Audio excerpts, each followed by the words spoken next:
Estudos no Sermão do Monte, capítulo 21. Não matarás.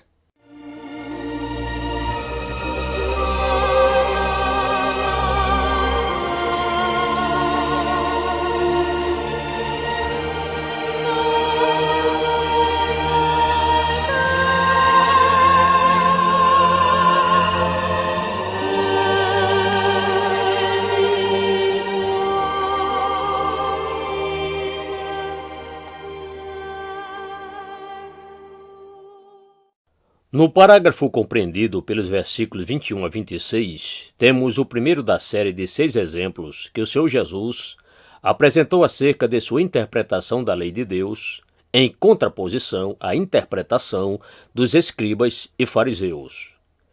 Eu gostaria de lembrar-lhe que é dessa maneira que interpretaremos o restante de Mateus 5 e, de fato, quase todo o resto do Sermão do Monte. Em certo sentido, toda essa porção é uma exposição daquela notável declaração de Jesus. Porque vos digo que, se a vossa justiça não exceder em muito a dos escribas e fariseus, jamais entrarei no reino dos céus. Mateus 5, verso 20. Por conseguinte, o contraste não é entre a lei que foi dada por meio de Moisés e o ensino do Senhor Jesus Cristo. Pelo contrário, estabelece-se aqui o contraste entre a falsa interpretação da lei de Moisés e a apresentação autêntica da lei, que nos foi oferecida pelo próprio Senhor Jesus.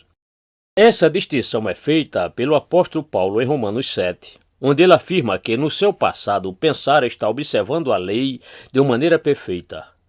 Subitamente, porém, ele compreendeu que a lei dizia, não cobiçarás, e prontamente ele foi convencido de pecado. Mas, sobrevindo o preceito, reviveu o pecado, e eu morri. Romanos 7, verso 9. Até então, Paulo não havia percebido que o que importa é o espírito da lei, e que a cobiça é tão repreensível aos olhos de Deus como o próprio ato por ela inspirado. Esse tipo de coisa que encontramos na forma de princípios básicos por toda a exposição da lei, segundo nos apresentou o Senhor Jesus neste sermão. Tendo assim definida a sua atitude para com a lei, e tendo anunciado que ele viera para cumpri-la, e tendo advertido seus ouvintes que eles precisavam tomar consciência do que isso significava precisamente, nosso Senhor prosseguiu, conforme vemos aqui, a fim de oferecer-nos essas ilustrações práticas. Ele nos apresenta 6 contrastes, cada um dos quais foi introduzido mediante a fórmula que diz: ouviste que foi dito aos antigos, eu, porém, vos digo. Passemos, pois, a considerar o primeiro desses exemplos. Os fariseus e os escribas sempre foram culpados de reduzir o sentido e até mesmo os requisitos da lei. E, quanto a isso, temos aqui uma perfeita ilustração. Jesus diz: ouviste que foi dito aos antigos, não matarás, e quem matar estará sujeito a julgamento. Verso 21. É assaz importante que ventilemos esse ponto da maneira correta. Não matarás é um dos 10 mandamentos. E se os fariseus chegassem a ensinar sobre esse mandamento, não estariam, sem dúvida, ensinando a lei? Qual a crítica concebível pode ser levantada contra os fariseus e escribas no que tange a essa particularidade? Por conseguinte, somos tentados a falar e a indagar. A resposta àquela indagação é que eles haviam acrescentado algo ao mandamento dizendo, não matarás, e quem matar estará sujeito a julgamento. Todavia, alguém poderia objetar isso dizendo, mas não nos é dito na lei que quem matar estará sujeito a julgamento? A resposta é que, efetivamente, a lei assim estipulava, pois podemos achar essas palavras no trecho de Números capítulo 35, versos 30 e 31. Assim sendo, que há de errado com o que faziam os fariseus? É que eles juntavam essas duas passagens de tal modo que reduzia o sentido desse mandamento. Não matarás, como se o mesmo envolvesse apenas um caso de assassinato concreto. Adicionando imediatamente aquela segunda porção, à primeira, eles haviam debilitado toda essa injunção divina. A segunda coisa que eles faziam de errado é que reduziam e confirmavam as sanções, às quais essa proibição estava associada, a uma mera punição às mãos dos magistrados civis. Quem matar estará sujeito a julgamento. Nesse caso, julgamento indicava apenas o juízo baixado por algum tribunal local. E o resultado de tudo isso é que eles meramente ensinavam: você não deve cometer homicídio, porque, se o fizer, correrá o risco de ser castigado por um magistrado civil. Essa era a plena e completa interpretação daquele grande mandamento que diz: não matarás.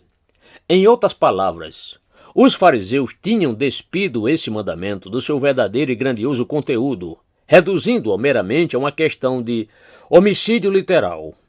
Outro sim, eles nunca mencionavam o juízo divino. Somente o julgamento em algum tribunal local parecia ter importância aos olhos deles. Tinham reduzido tudo a uma questão legal, a uma questão da mera letra da lei, como se esta apenas dissesse: se você matar, sofrerá determinadas consequências. E o efeito era que os fariseus e os escribas se sentiam perfeitamente tranquilos acerca da lei no tocante a esse particular, conquanto não se tomassem culpados de homicídio real. Naturalmente, cometer homicídio era para eles um crime horrendo, pois se algum deles chegasse a cometer tal crime, seria intimado a comparecer diante de um tribunal, o qual o sentenciaria a um castigo equivalente ao crime.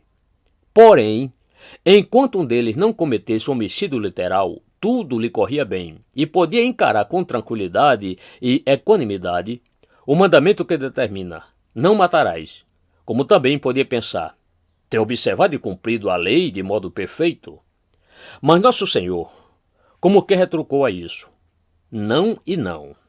É justamente nesse ponto que vocês podem perceber que o conceito inteiro da justiça e da lei, consoante com o ensino desses escribas e fariseus, se tem transformado em total paródia da lei. Eles reduziram a lei de tal maneira, confinando-a dentro das limitações que eles mesmos criaram, que, na realidade, não dispomos mais da lei de Deus nessa interpretação. Tal interpretação não corresponde à verdadeira injunção que Deus tinha em mente ao promulgar esse mandamento.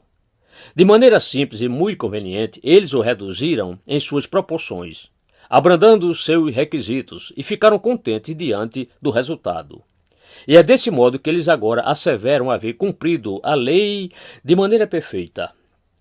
Já vimos que encontramos aqui um daqueles princípios normativos que nos capacitam a compreender quão falsa é essa interpretação da lei, da qual os fariseus e os escribas se haviam tornado culpados.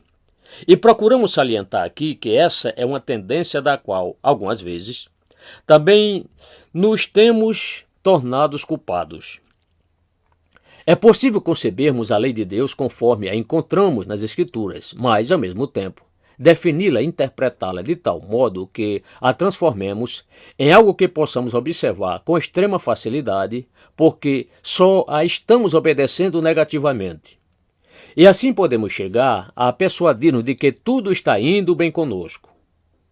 O apóstolo Paulo, conforme já tivemos ocasião de notar, em resultado desse exato processo de redução, antes de converter-se, pensara que vinha cumprindo a lei perfeitamente. O jovem rico julgava que havia cumprido a lei, porquanto, de igual modo, assim fora instruído, e cria nessa mesma falsa interpretação.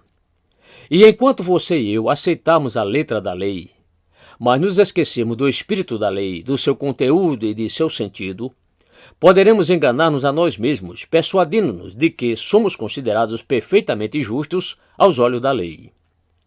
Vejamos, portanto, como foi que nosso Senhor desmascarou essa falácia, demonstrando para nós que enxergar as coisas dessa maneira é entender erroneamente o sentido da santa lei de Deus. Jesus exprimiu seu ponto de vista e a sua exposição de acordo com 3 claras divisões que passamos a considerar. A primeira dessas divisões é que o que importa Não é meramente a letra da lei, mas o seu espírito. A lei diz: não matarás. Mas isso não significa apenas não cometerás homicídio. Interpretar essa injunção de maneira tão limitada é meramente definir a lei de tal modo que somos capacitados a imaginar que podemos escapar dela. No entanto, podemos ser culpados da maneira mais grave possível de termos desobedecido a esse mandamento. Nosso Senhor, pois, passou a esclarecer como isso pode ser.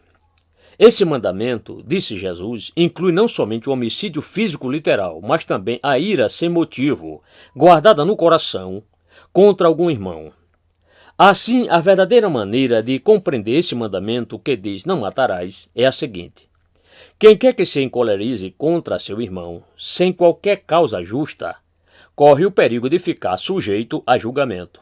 É como se o Senhor houvesse dito: não dê ouvidos aos fariseus e aos escribas, os quais dizem que uma pessoa só se torna passível de julgamento se vier a cometer homicídio literal.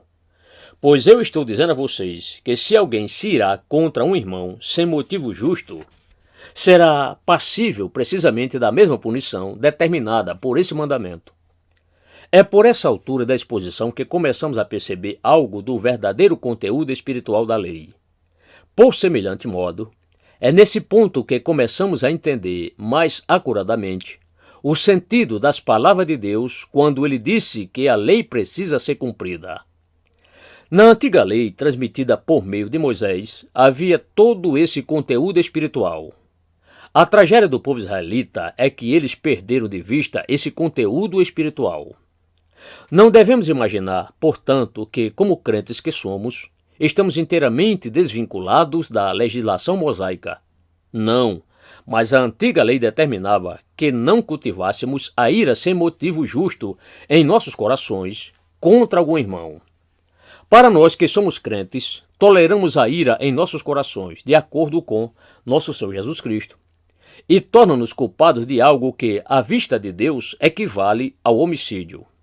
Odiar, nutrir ressentimento, ter esse sentimento desagradável e maligno para com outra pessoa, sem qualquer motivo, é idêntico ao homicídio. De fato, quero lembrar-lhes que algumas autoridades sobre o texto original dizem que esse termo, qualificador, sem motivo, não deveria constar da tradução. Ele não aparece em certos manuscritos gregos. Todavia, é impossível decidirmos com exatidão, com base na crítica textual, se esse termo deve ser incluído ou não. Porém, ainda que ele seja aceito como parte integrante do original, estamos diante de uma tremenda exigência. E se deixarmos de lado aquele termo qualificador, mais severa ainda soará essa exigência. Por conseguinte, não nos devemos irar contra o nosso irmão. A ira guardada no coração contra qualquer ser humano, mas especialmente contra aqueles que são os domésticos da fé, de conformidade com nosso Senhor, é algo extremamente repreensível aos olhos de Deus. É homicídio. Mas isso ainda não é tudo. Não somente não deveríamos deixar-nos arrastar por essa ira sem causa, mas também jamais nos deveríamos tornar culpados de expressões que manifestem desprezo. E qualquer que disser a seu irmão raca, será réu do sinédrio. Mateus 5,22, versão corrigida. Ora, raca significa sujeito indigno. Tal vocábulo era empregado para indicar desprezo por alguém.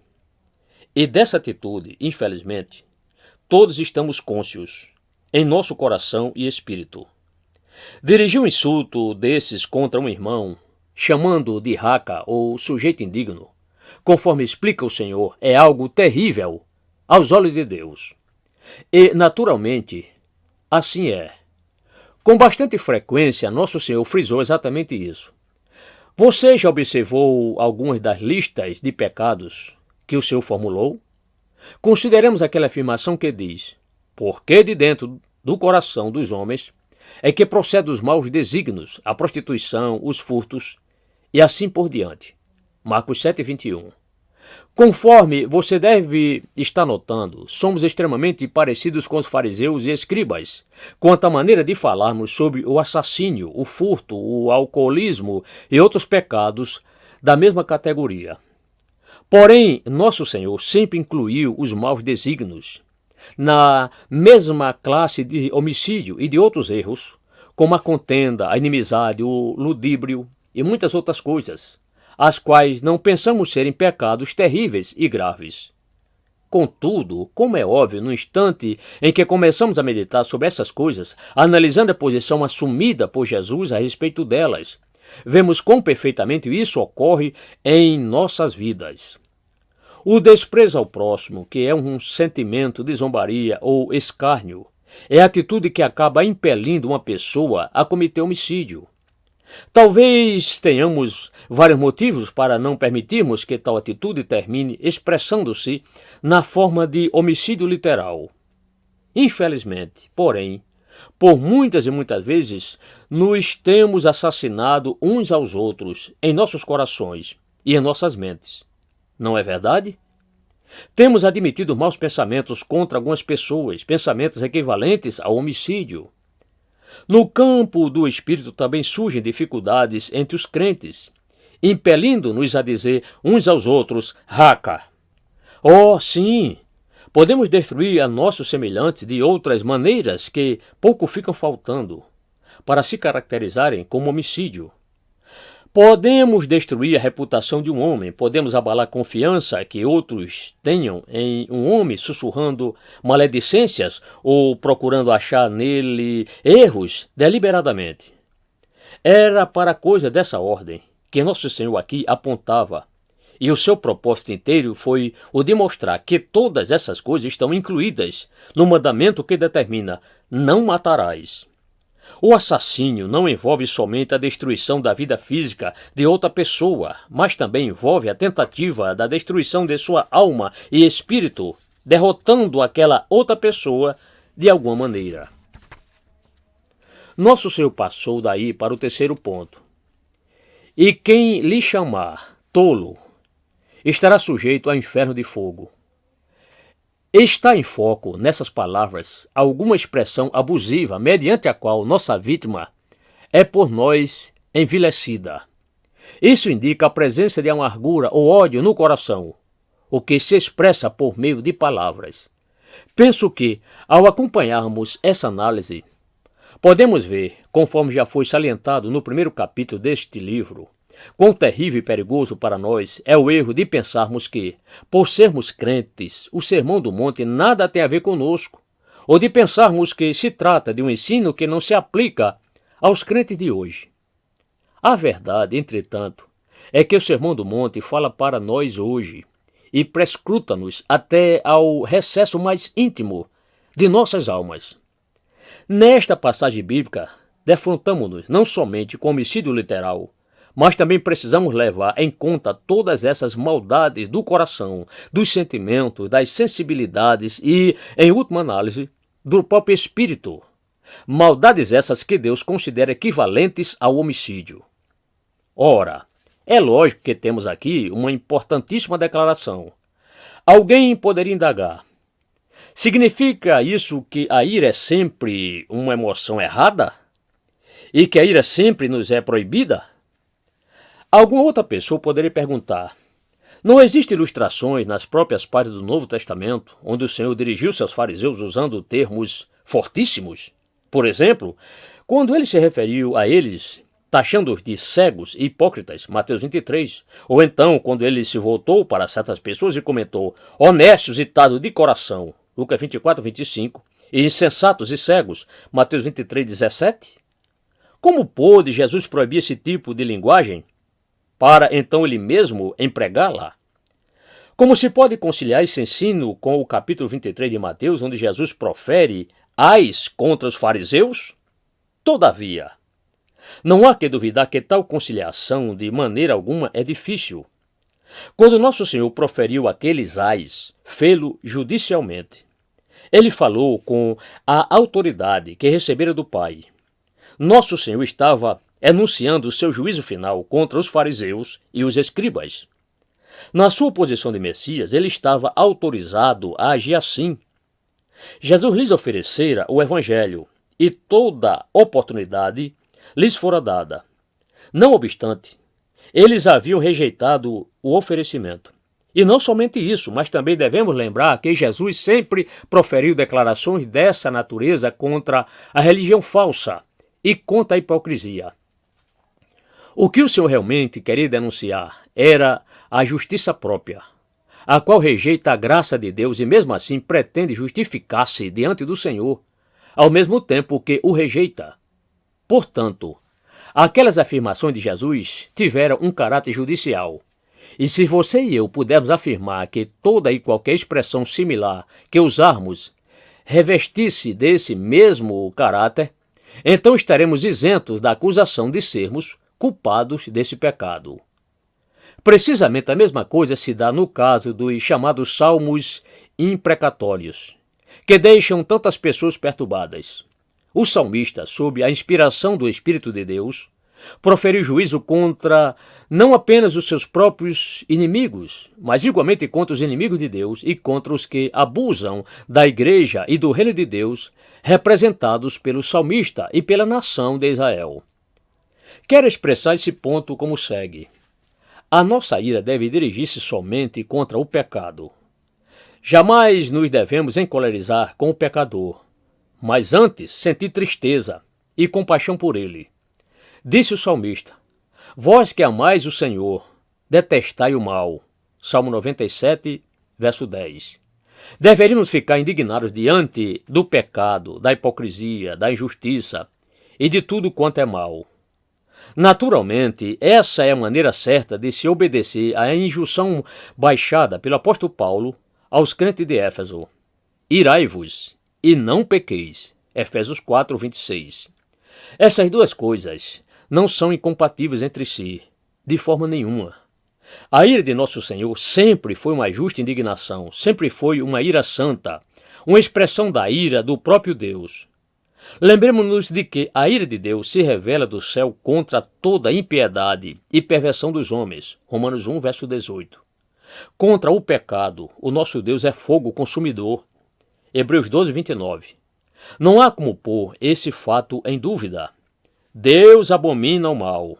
A ira divina manifesta-se contra toda forma de maldade e a sua santa ira derrama-se contra a mesma. Isso faz parte essencial da doutrina bíblica.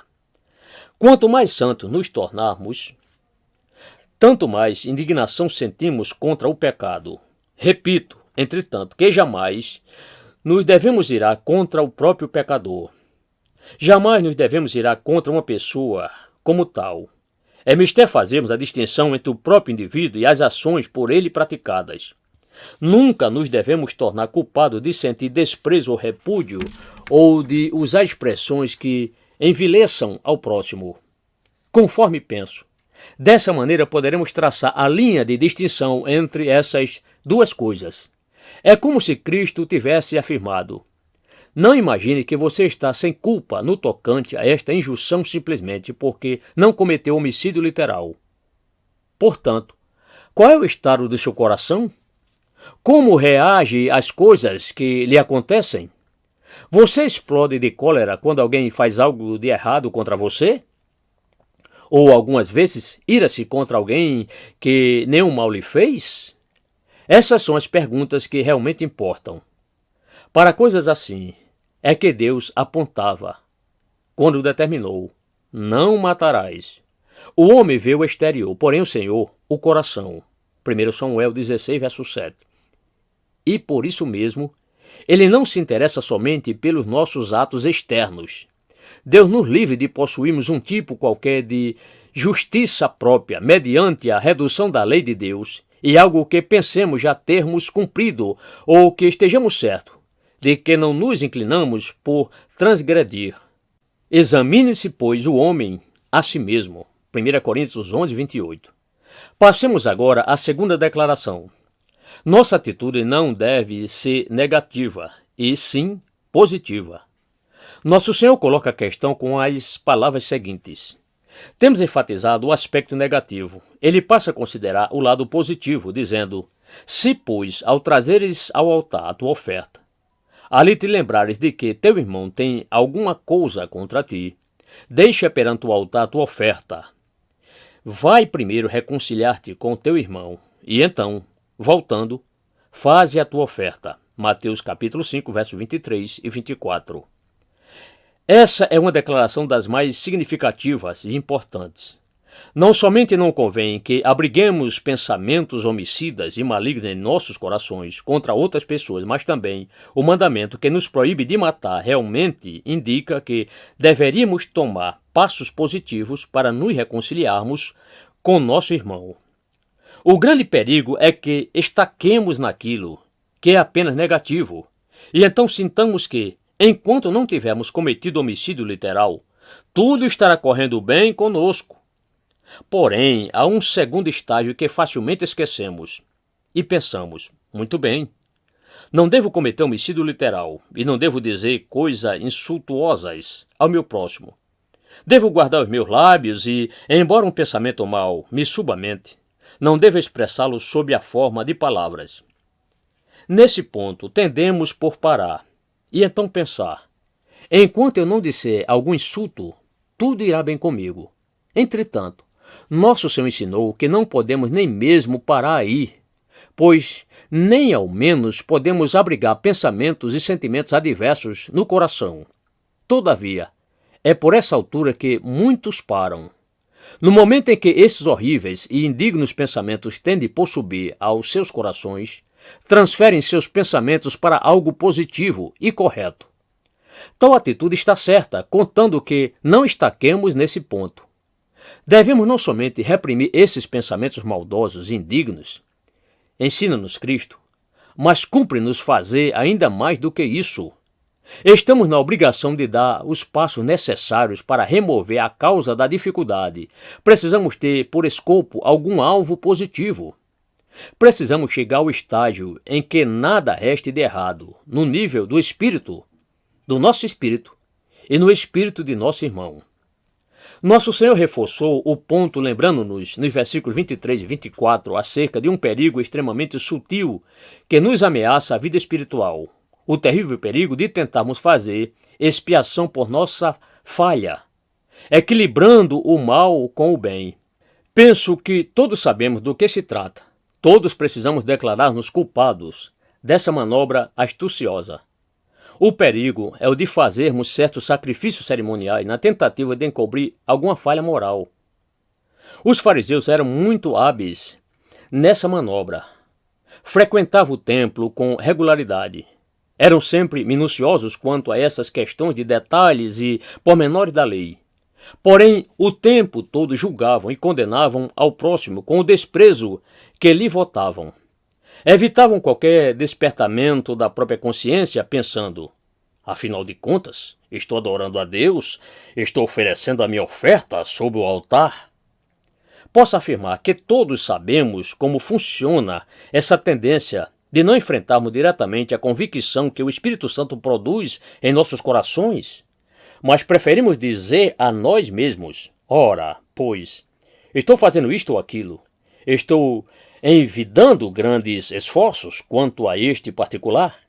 Estou sendo um elemento útil quanto a isto ou aquilo? Estou atarefado nessa obra cristã.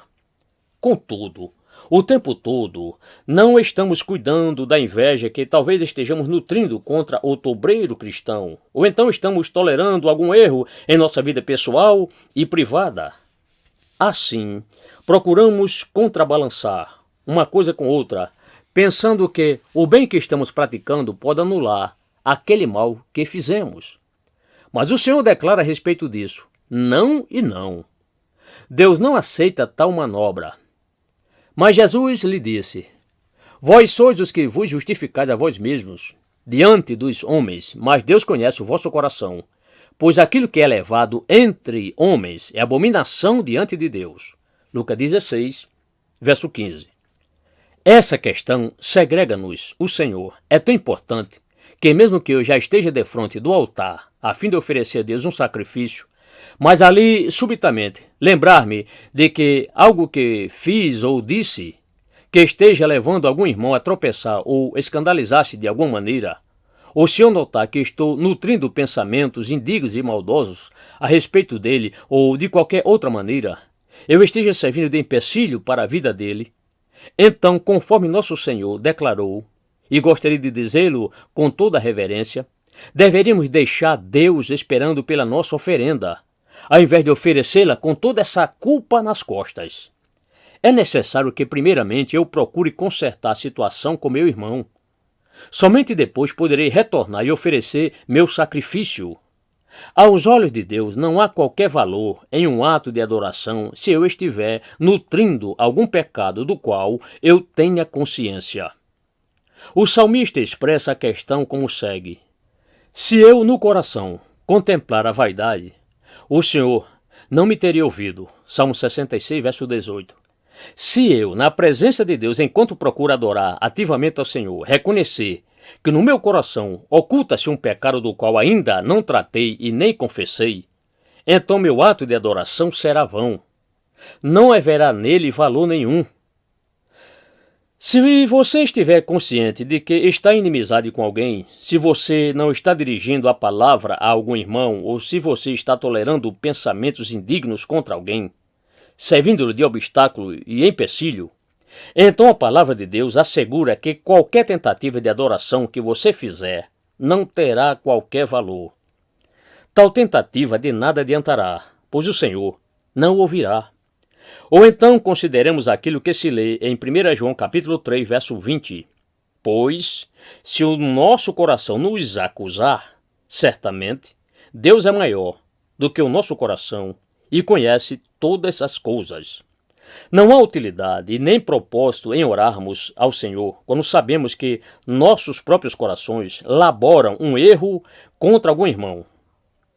É impossível para Deus ter qualquer contato com o pecado e a iniquidade. Deus é de tal maneira santo que nem ao menos pode contemplar a iniquidade. De acordo com nosso Senhor, essa é questão de mais vital importância, sendo preferível que o indivíduo interrompa a sua oração, deixando Deus a esperar pela oferta, por assim dizer. Portanto, primeiramente, cumpre-nos endireitar nosso caminho. Não podemos estar bem com Deus enquanto estivermos cometendo injustiça contra nosso semelhante humano. Gostaria de sumariar tudo isso lembrando aquela notável ilustração dessa situação nas páginas do Antigo Testamento, em 1 Samuel, capítulo 15. Deus nos entregou os seus mandamentos, com o intuito de que os observássemos. Você deve estar lembrado de como, de certa feita, Saul recebeu de Deus a ordem para destruir inteiramente os amalequitas. Mas Saul pensou consigo mesmo que não precisava chegar a tal extremo, e então concluiu: pouparei a vida de algumas pessoas, bem como parte dos animais e do gado, para servirem de sacrifício oferecido a Deus. Ele pensava que tudo estava perfeito e começou a adorar e a louvar a Deus. Repentinamente, porém, chegou o profeta Samuel, o qual perguntou de Saul: que estás fazendo? Saul replicou: executei as palavras do Senhor. Mas Samuel retrucou: se executaste as palavras do Senhor, que balido, pois, de ovelhas é este nos meus ouvidos e o mugido de bois que ouço? O que você tem feito? E Saul voltou à carga, dizendo: resolvi poupar alguns deles. Foi então que Samuel proferiu aquelas terríveis e momentosas palavras: tem porventura o Senhor tanto prazer em holocaustos e sacrifícios, quanto em que se obedeça a sua palavra? Eis que obedecer melhor do que o sacrificar, e o atender melhor do que a gordura de carneiros. Verso 22. Sempre me encho de dó do rei Saul, porque posso entendê-lo muito bem. Como você está vendo, geralmente, não obedecemos aquilo que Deus nos ordena fazer. E então, quando impomos as nossas próprias limitações aos seus mandamentos, de alguma forma, sentimos que a realização de algum grande ato de adoração conseguirá encobrir a nossa falha, e que tudo nos irá bem, porquanto imaginamos que o Senhor deleita-se tanto em holocaustos e sacrifícios como em que lhe obedeçamos a voz. Naturalmente, isso não corresponde à realidade. Eis que obedecer é melhor do que o sacrificar. Isso posto, deixe por aí mesmo a sua oferenda, apresse-se, endireite as coisas com seu irmão. Livre-se desse obstáculo. Somente depois disso você poderá voltar ao altar das oferendas. Então, e somente então, a sua adoração terá valor. Obedecer melhor do que o sacrificar, e o atender melhor do que a gordura de carneiros. Apenas mais uma palavra relativa ao último princípio básico que aqui encontramos. Quero frisar diante de você quão urgente é tudo isso em face de nosso relacionamento com Deus. Entre em acordo sem demora com o teu adversário, enquanto estás com ele a caminho, para que o adversário não te entregue ao juiz, o juiz oficial de justiça, e seja recolhido à prisão. Em verdade te digo que não sairás dali, enquanto não pagares o último centavo. Mateus 5, versos 25 e 26. É como se Cristo tivesse dito, sim. A questão é tão urgente e desesperadora quanto a isso. Você deve agir prontamente, sem demora, um único instante, pois essa é a sua situação. Foi essa maneira de Cristo dizer que nunca nos deveríamos olvidar de nossa relação com Deus. Não nos convém pensar apenas em termos dos nossos irmãos, a quem talvez tenhamos ofendido ou com quem talvez tenhamos alguma questão pendente, mas também devemos pensar em nós mesmos como quem está na presença de Deus. Deus é o juiz, Deus é o justificador. Ele está perenemente impondo-nos essas condições, e ele brande o cetro de autoridade sobre o tribunal dos céus e da terra. Ele é o juiz, e as suas leis têm caráter absoluto, podendo cobrar de nós até o último centavo da nossa dívida moral. Portanto, que deveríamos fazer? Deveríamos entrar imediatamente em acordo com Deus. Cristo assevera aqui que estamos a caminho. Encontramos-nos neste mundo, encontramos-nos nesta vida, por assim dizer, caminhando ao longo da estrada. Mas eis que, de repente, surge o nosso adversário, o qual diz, e quanto àquela sua dívida? Pois bem, Cristo ensina que se deve entrar em acordo imediatamente sob pena de processo legal ter início, quando então nos será cobrado até o último centavo. É evidente que isso não passa de uma ilustração. Você e eu estamos vivendo neste mundo, e a lei nos está impondo condições. Essa é a lei divina. Ela estipula. Que dizer sobre a relação entre você e seu irmão, e que dizer sobre aquelas coisas mais que estão arraigadas em seu coração? Você não tem dado a devida atenção a elas. Corrija prontamente essa situação, recomenda Cristo. Talvez você não esteja mais vivendo neste mundo amanhã de manhã, e então você estará indo para a eternidade nessa situação embaraçosa. Entre em acordo sem demora com o teu adversário enquanto estás com ele a caminho. Como é que nos sentimos quanto a essa questão? Enquanto acompanhávamos a exposição da Santa Lei por parte de nosso Senhor, porventura sentimos as exigências que ela requer? Temos consciência da condenação por ela determinada? Que dizer acerca das coisas que temos pensado e dito, das coisas que temos praticado? Temos consciência de tudo isso, da total condenação envolvida nessas atitudes? Deus nos está impondo exigências através da sua lei. Agradeço ao Senhor pela injunção através da qual Ele nos ordena agir prontamente enquanto ainda estamos a caminho. Graças a Deus, as suas condições são bastante fáceis.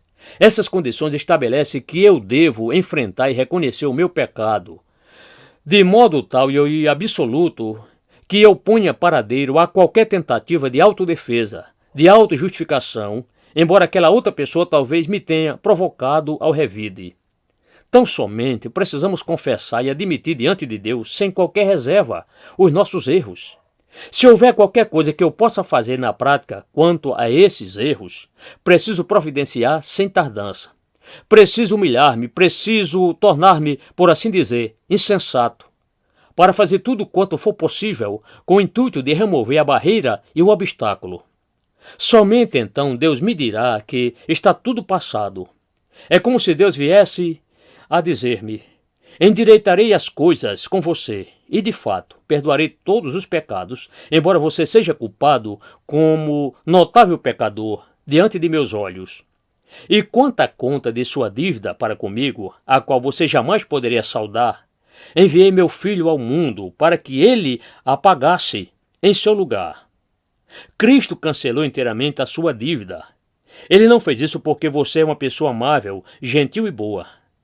Ele não fez isso em seu benefício porque você fez algo por mim. Foi enquanto você ainda era um inimigo, odioso em si mesmo, odiando a mim e odiando ao próximo. Foi a despeito de toda essa sua imundícia e indignidade que enviei meu filho. E ele veio deliberadamente e deu-se a si mesmo até a morte. É por causa disso que eu perdoo a você de modo completo, gratuito e absoluto. Graças podemos dar a Deus por essas condições tão favoráveis em prol de pecadores imundos e derrotados que somos. Essas são as condições impostas.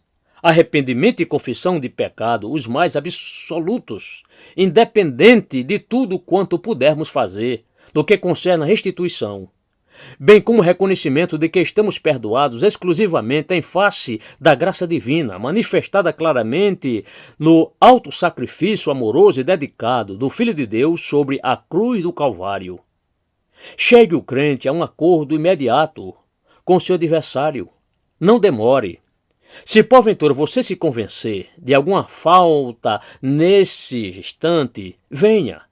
Deixe sobre o altar a sua oferta, corra e endireite as coisas. Entre em acordo sem demora com teu adversário, enquanto estás com ele a caminho.